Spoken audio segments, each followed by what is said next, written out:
Здравствуйте. В эфире обзор чрезвычайных происшествий, в студии Юрий Осипов.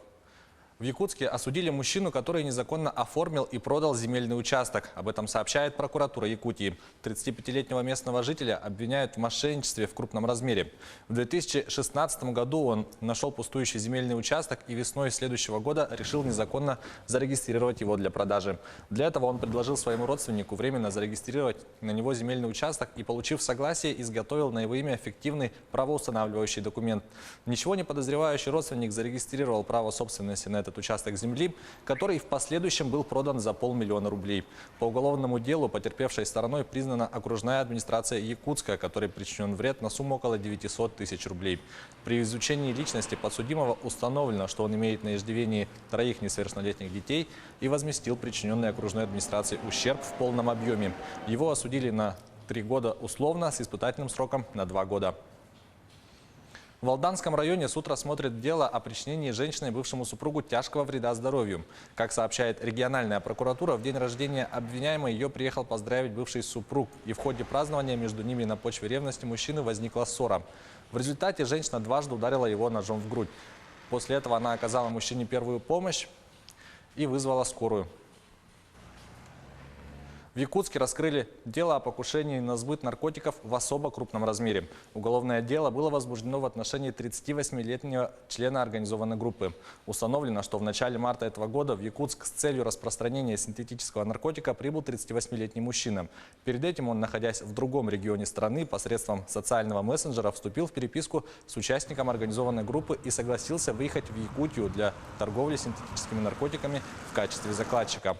Пройдя специальное обучение, он в Якутске получил от своего куратора ключи от квартиры, машину и наркотики, а затем приступил к их распространению. Обвиняемый был задержан с поличным. При нем было обнаружено около 24 граммов порошкообразного вещества белого цвета, расфасованного в 30 свертков. В ходе расследования было обнаружено и изъято еще около 1 килограмма 756 граммов похожего вещества. В отношении другого участника организованной группы уголовное дело выделено в отдельное производство. Турция возбудила дело по факту смерти основателя организации, которая обучала сирийскую группу реагирования на чрезвычайные ситуации «Белые каски». Бывший британский военный Джеймс Лемезурье в понедельник был найден мертвым в Стамбуле. Подробности в следующем материале рассказывает Анастасия Дмитриева.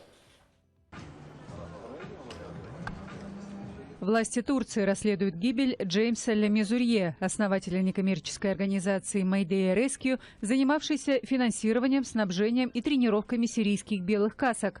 Тело мужчины найдено в понедельник утром на улице в Стамбуле. Как пишут турецкие СМИ, его обнаружили с переломами ног и черепа. Один из источников агентства Рейтер в службе безопасности сообщил, что Лемезурье упал с балкона своего дома. Есть предположение, что он покончил жизнь самоубийством. Еще один информатор в дипломатических кругах утверждает, что обстоятельства смерти не ясны.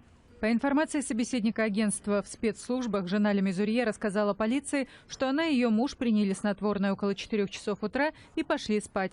Женщину разбудил стук в дверь, после чего она обнаружила, что супруг лежал на улице в окружении полиции. Очевидцы сообщили, что на месте происшествия раздавались некие звуки. Мы пришли на работу около 9 утра и узнали от наших друзей, что здесь слышали шум. Некоторые говорят, что это самоубийство. Также ходят слухи, что его кто-то столкнул. Бывший офицер британской армии Лемезурье в 2016 году был удостоен рыцарского звания королевы Елизаветы II за заслуги по защите гражданского населения в Сирии. «Белые каски», официально известные как «Сирийская гражданская оборона», созданы как волонтерская группа помощи жертвам более чем 8-летней гражданской войны. Mayday Rescue начала свою деятельность в 2014 и открыла офис в Стамбуле годом позднее. Ее проекты финансируются ООН и правительствами разных стран, говорится на сайте группы.